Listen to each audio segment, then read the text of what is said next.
You're listening to the On-Call Empath Show.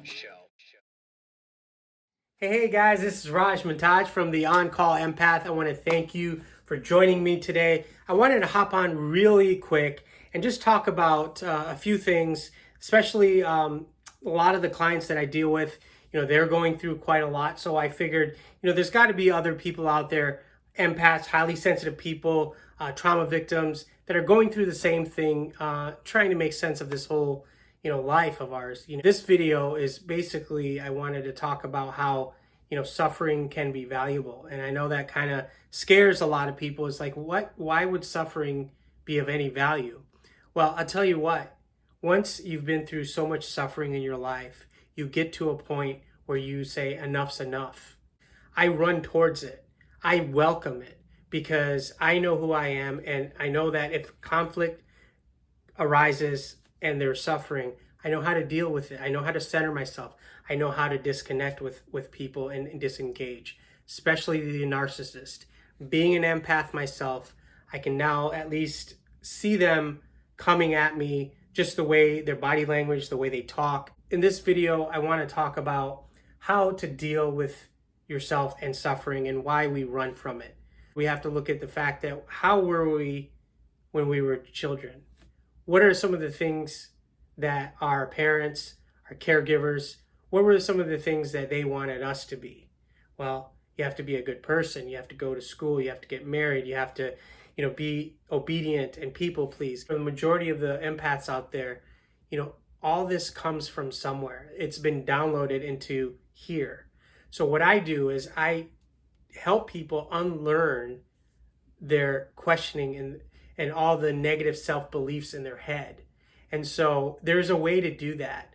And you can watch all the videos and read all the books you want, but nothing's going to change until you actually take action. Actually being in the moment, writing down, journaling certain situations, playing it in your head, knowing the situation before you go into it. Whether you're going to engage with a narcissist or a manipulator, you're going to be ready and 2 steps ahead every single time. And I know that I was one of those persons where I'd walk away and I'd be like, damn, why the hell didn't I think of that? Why did I just play into them?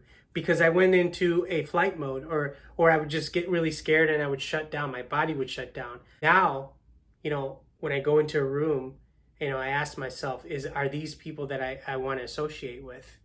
And so I'm challenging you guys out there. What do you do right now when you go into somewhere like a new place in a new room or something and you see a bunch of people? Let me ask you this. When you walk into a room, do you wonder in your head, are these people going to like me? Or do you now ask yourself, am I going to like them? And the reason why I ask this key question is because I used to be that person where I'd walk in and I'd look around, my body language would be like this, my hands would be crossed. Now, when I walk into a room, the body language, the square shoulders, I look person right in the eyes and I tell them, how are you doing? A firm handshake. Because a narcissist, what they do is they look for those weak links. They look for people that are willing to hear their story, and that's when they jump on them. The weak link. What I wanted to talk to you guys about in this particular video is how to spot people that are going to manipulate and use you. This all comes from our upbringing, our inner child. And so I want to ask you guys, how was your childhood? But there are a lot of people that have had everything and they're still having this negative self-belief. Some people were abused, some people, more than others. But all that programming, when we're children, we have to look to somebody for guidance. And what would happen when we didn't follow rules? We would either get punished, we would be put down. So all this plays a role, especially as you grow up, because once you start dealing with people on a daily basis, your negative self-talk kicks in, just like an autopilot. I'm challenging you to question yourself. We live in a society that's definitely, right now, it seems disconnected. With the pandemic, I can feel it as an empath. All you empaths out there, can you feel someone's energy right sitting next to them or just in line at a bank? I know I can. Especially trauma victims, We're always like hyper vigilant. We're always looking around to see, who might do something to us. Ask yourself at that moment, at that critical moment, what are you afraid of? Why do you want to get somebody else to like you so bad? Where's that need coming from? Did you get that as a child? And if not, how are you getting your needs met today? And it's not going to start by putting yourself second. Unless you put yourself first, this cycle is going to continue and continue, and people are going to take advantage of you, all walks of life, from jobs to friends, family. They're all going to want your time. They're going to want something from you, even though you set your boundaries. They're just going to step right over it. Finally, put my foot down, and these are my boundaries.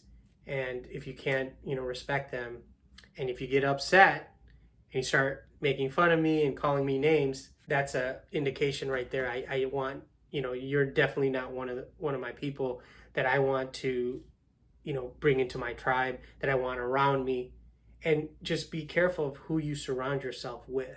People that we surround ourselves with, we become. So if you're a passive person and you're around somebody who's always telling you what to do, whether you're maybe married to somebody who's very, aggressive, always snapping their fingers, and you do what you drop everything that you're doing and you do it. That's what a lot of empaths, especially the people that I coach, that's what they're living with on a daily basis.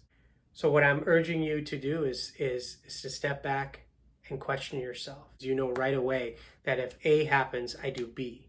You always have something in place so you don't fawn, you don't freeze, you don't mumble your words. You look at that person right in the eye and you let them know that, hey, I'm not going to be fucked with. Whatever problems that you're having, you're going to take it out on me because you're miserable. It's not going to happen to me. And so once I started to learn, and I had played that in my head, and I started journaling, and I started consciously thinking about it. I tell everybody, you could watch all these videos till you're blue, and you can, do all the work, but unless you put in action and you actually test yourself out in the field and you put yourself in that zone. So we're always looking outwards for guidance, show me what to do to please you. And to me, that's how I always was. And I'm here and I'm standing in front of you saying that you can recover. You don't have to people please all your life, and you can find out who you really are. But it starts with that inner child. Why am I looking so much for attention? Why do I want validation from somebody? And I got to a point where I said to myself, I've got everything I need inside here. And if you're not with me, that's fine. If you're with me, that's fine too. If I get a compliment from this person and I get, somebody that puts me down here, both are fine. I'll be gracious, if somebody does give me great feedback, I'll be thankful. But if somebody does say something that puts me down at this point in my life, I'm not here to cater to those people. I'm here to help the Empath Nation, the trauma victims. So I hope you guys got something out of it. You're probably wondering, what do I do next? All my life I've been kind of a follower, and I know it, but I don't want other people to know it. But I want to do the work, and I'm ready. If you're truly ready, then I urge you, to start asking your questions. Whatever you say, that you stick with it. Whatever boundaries you make, stick with it. No matter how hard it gets. I'm going through that right now. I'm getting a lot of people, a lot of hate, but I'm getting 10 times more love from all you empaths, all you highly sensitive people, a lot of my guests on my podcast. This is growing so fast. My coaching clients, going with you, I really do want to find out. Feel free to reach out to me. Listen to a couple of my podcast episodes. I have a lot more coming up. If you need coaching, you know where to find me. So with that said, make it a great day.